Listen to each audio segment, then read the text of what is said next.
लंबे समय बाद माओवादियों ने आज छत्तीसगढ़ में एक बड़ी घटना को अंजाम दिया।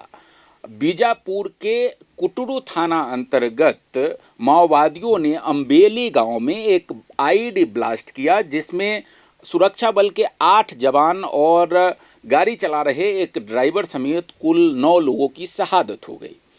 ये बड़ी खबर है। हालांकि बस्तर जैसे छत्तीसगढ़ में जहां माओवादियों के खिलाफ एक सीधी लड़ाई चल रही है, वहां पर ये घटना बहुत आम है। लेकिन बात महत्वपूर्ण ये है कि ये घटना उस अम्बेली गांव में हुई है, जिस अम्बेली गांव से 2005 यानी करीब करीब आज से 20 साल पहले माओवादियों के खिलाफ सलबा जुर्म आंदोलन की शुरुआत हुई थी। यानी सलबा जुर्म आंदोलन माओवादियों के खिलाफ एक बड़ा आंदोलन। लेकिन 20 साल बाद उसी गांव में माओवादी एक बड़ा भयानक आईईडी ब्लास्ट करके 9 लोगों को मौत के घाट उतार देते हैं। जवानों की शहादत हो जाती है। तो कई सवाल खड़े हो जाते हैं। सवाल ये खड़ा होता है कि क्या 2026 में देश से नक्सलवाद खत्म हो जाएगा? सवाल खड़ा होता है कि क्या 20 साल पहले माओवादियों के खिलाफ जहां से आंदोलन की शुरुआत हुई, क्या आज तक उस गांव में माओवादियों की जड़ें जमी हुई है? नमस्कार, मैं हूं डॉक्टर संजय शेखर और आप देखना शुरू कर चुके हैं एडिटर जी न्यूज। जी हां, मैं बताता हूं आज के घटनाक्रम कैसे हुआ और उसके बाद जो सवाल मैंने आपके सामने रखे हैं उस पर भी चर्चा करूंगा। आज कल से आप सबको पता है 4 जनवरी को बस्तर के दंतेवाड़ा, बीजापुर, नारायणपुर और सुकमा की एक संयुक्त टीम अबूझमार में ऑपरेशन के लिए जाती है। अबूझमार वो जगह जो आज़ादी के इतने साल बाद, जब हम आज़ादी का स्वर्ण जयंती मनाने जा रहे हैं, तब तक देश का ही नहीं विश्व का करीब करीब देश का एक ऐसा इलाका जिसके बारे में हमें कुछ भी पता नहीं है। भारत सरकार को कुछ भी पता नहीं है। छत्तीसगढ़ सरकार को कुछ भी पता नहीं है। करीब 5000 स्क्वायर किलोमीटर का एक ऐसा इलाका है जो अपने नाम की तरह ही अबूझ है। अबूझमार यानी एक ऐसी अबूझ पहाड़ी जो दुनिया के लिए आज भी अबूझ है। आज़ादी के इतने सालों बाद भी सरकार वहाँ तक नहीं पहुँच पाई है। ये ऐसा इलाका है जिसका राजस्व सर्वे यानी रेवेन्यू रिकॉर्ड भी सरकार के पास नहीं है। डॉक्टर रमन सरकार ने कई बार कोशिश की, आईआईटी के साथ सैटेलाइट इमेज सर्वे के लिए कॉन्टैक्ट किया, वो हुआ भी, लेकिन उसका मिलान राजस्व अमला जाकर अंदर नहीं कर पाया, क्योंकि कहते हैं कि ये माओवादियों का गढ़ है, माओवादियों का मुख्यालय है और माओवादियों का पूरा नेटवर्क यहीं से चलता है। तो इसी अबूझमार में चारों तरफ से 4 जिलों की फोर्स ऑपरेशन के लिए गई वहाँ 5 माओवादियों को मारा, 5 के शव बरामद हुए और उसके बाद ऑपरेशन करके जब ये तमाम जवान वापस लौट रहे थे तो दंतेवाड़ा के जवान कुटरू मार्ग से वापस हो रहे थे। एक स्टैंडर्ड प्रोसीजर होता है माओवादी क्षेत्र में ऑपरेशन के समय, काम करते समय, और ये होता है सामान्यतः कि ऐसे संवेदनशील इलाकों में बड़ी गाड़ियों से, व्हीकल से एक साथ जाने पर पाबंदी होती है। ये स्टैंडर्ड प्रोसीजर ये होता है कि ऑपरेशन में जाते समय या आते समय जो सुरक्षा बल के जवान हैं वो अलग अलग होकर, एक एक होकर के, तितर बितर होकर के, मुख्य मार्ग से परे जंगल के रास्ते से अलग अलग होकर के, दूर दूर होकर के चले, ताकि यदि माओवादी कोई ब्लास्ट भी करे, कोई हमला भी करे, तो एक साथ सभी जवान जो है उनके हमले में न फंसे और इस तरह की शहादत न हो। लेकिन कई बार ऑपरेशन से लौटते समय जवान इतने थक जाते हैं, इतनी उनकी हालत ख़राब हो जाती है कि इस तरह की मानवीय भूल हो जाती है, जैसा कि मुझे एक पत्रकार के तौर पे लगता है कि इस घटना में हुई। अगर वो पैदल होते या सड़क के दोनों किनारे होते तो इस तरह की घटना नहीं हो पाती।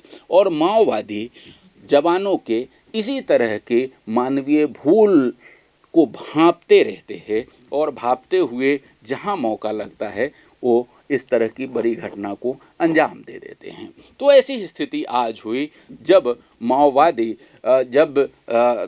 डीआरजी के जवान, दंतेवाड़ा के डीआरजी के जवान अबूझमाड़ से ऑपरेशन करके लौट रहे थे तो कुटरू थाना अंतर्गत जो अम्बेली गांव है, जिसकी मैंने शुरुआत की थी कि वही गांव जहां से सलवा जुर्म की शुरुआत हुई थी, उसी अम्बेली गांव में माओवादियों ने करीब 50 किलोग्राम आईईडी लगा करके रखा हुआ था।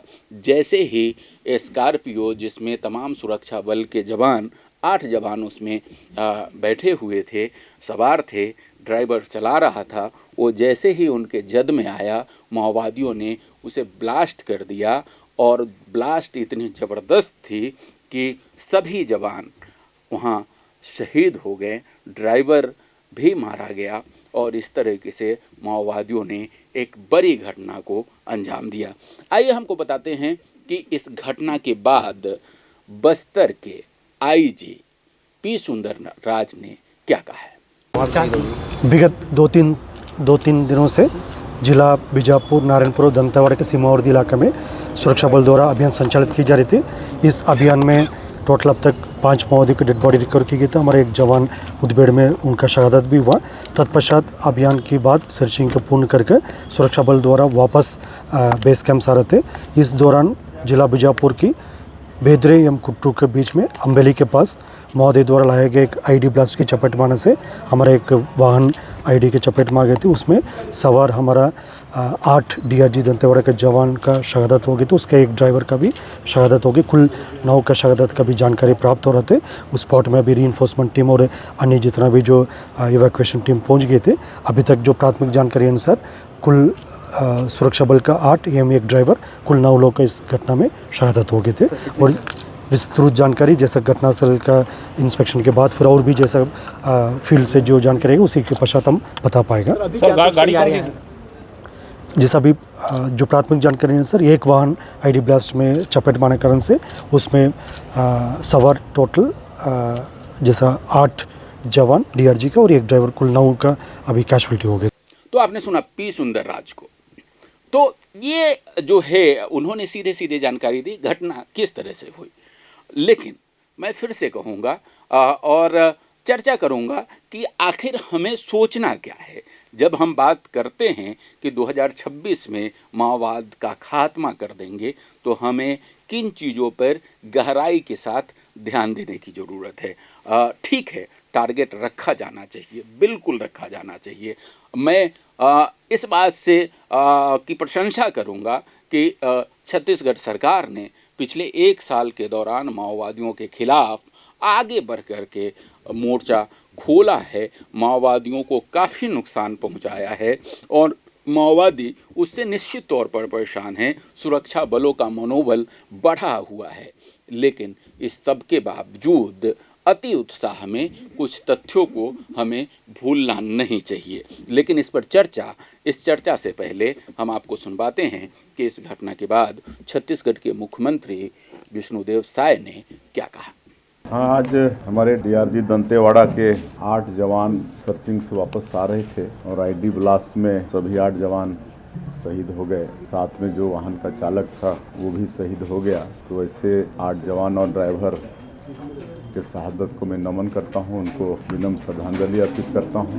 प्रभु से प्रार्थना है कि उनकी आत्मा को शांति प्रदान करें और उनके शोक संतप्त परिवार को इस गहन शोक को सहने की ताकत दें और उनका शहादत बेकार नहीं जाएगा। नक्सली लगातार जिस तरह से उनकी पराजय हो रही है उससे बौखलाए हुए हैं और एक कायराना हरकत कर रहे हैं। अंततः छत्तीसगढ़ से नक्सलवाद का खात्मा होगा और यहाँ शांति की बहाली होगी।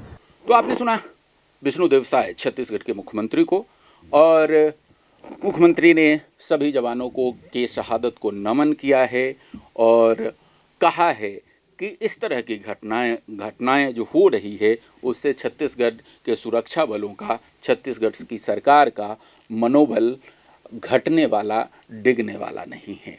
सरकार प्रतिबद्ध है 2026 तक छत्तीसगढ़ को नक्सलवाद से मुक्त करने के लिए। लेकिन इससे परे छत्तीसगढ़ के जो नेता प्रतिपक्ष है डॉक्टर चरणदास महंत, वो क्या कहते हैं, वो किस तरीके से जो माओवादियों के खिलाफ सरकार का अभियान चल रहा है, सुरक्षा बल का अभियान चल रहा है, केंद्र सरकार का जो अभियान चल रहा है, उस पर किस तरीके से डॉक्टर चरणदास महंत सवाल उठा रहे हैं, आइए आपको सुनवाते हैं। बीजापुर में बड़ा नक्सली हमला हुआ है। अभी तक जो जानकारी आ रही है 7 जवान शहीद हुए हैं और 8 जवान घायल हुए हैं। एक बड़ा नक्सली हमला हुआ है जहाँ कुछ दिन पहले पत्रकार की हत्या हुई थी। ये बहुत दुखद बात है कि एक दिन आप 2 नक्सली को मारते हो, 3 नक्सली को मारते हो और दिन भर 4 दिन तक उसी के गाना गाते हो, और जहाँ जहाँ हमारे जवान मारे जा रहे हैं उनको पूरा संरक्षण नहीं मिल रहा है। हम भी नक्सली को मारना चाहते थे, हम भी नक्सलियों के साथ अच्छा व्यवहार नहीं रखते थे, मगर एक तरीका होता है कैसे लड़ना है, कैसे जाना है, पूछ लो कहाँ पर है। आप बता दे तो हम बीजापुर से सुकमा वाले रास्ते से हमारे सैनिक जाएंगे। तो इस तरह से आप अपने जो प्रोग्राम है, इस तरह से आपके जो एजेंट मतलब जो भी रास्ता है, अपने अभियान है, उसको बता बता के आप अपने भाई लोगों को, सैनिक लोगों को मरवा रहे हैं। ये उनके द्वारा जो जल्दबाजी में किया जा रहा है उसे मैं उचित नहीं मानता। उनको मारिए, उनको भगाइए, कोई उनके साथ नहीं है। मगर हम क्यों भगा रहे हैं? हम इसीलिए ना कि शांति स्थापित करने के लिए बस्तर में जितने खनिज पदार्थ हैं उसका दोहन नहीं हो रहा है, उसको पाने के लिए। अब इतना कृपा मत करिए कि इसको भी दोहन करने के लिए आप अडानी को बुला लो, अडानी को सब सौंप दो।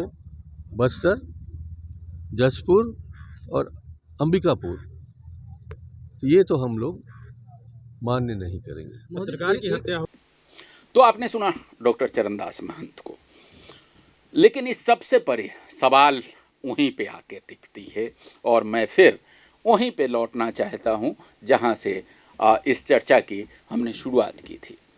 चर्चा ये कि आखिर 2005 में माओवादियों के खिलाफ सलवा जुर्म की शुरुआत हुई थी। सलवा जुर्म छत्तीसगढ़ में माओवादियों के खिलाफ सबसे बड़ा आंदोलन, ऐसा आंदोलन जिसकी देश दुनिया में चर्चा हुई और जिसको ख़त्म करने के लिए, जिसको समाप्त करने के लिए बड़े बड़े लोग, देश के मानवाधिकार कार्यकर्ता और तमाम लोग उसके खिलाफ हुए और आखिरकार सुप्रीम कोर्ट को उसको बंद करने के लिए, विशेष तौर पर एसपीओ की जो भूमिका थी उसको बंद करने के लिए राज्य शासन को निर्देश देना पड़ा और फिर बाद में सलवा जुर्म दम तोड़ दिया। सलवा जुर्म के नेता स्वर्गीय महेंद्र कर्मा जिन्होंने माओवादियों के खिलाफ बड़ी लड़ाई लड़ी, न केवल 2005 और उसके बाद बल्कि उससे पहले 1991 में भी उन्होंने माओवादियों के खिलाफ आंदोलन चलाया था।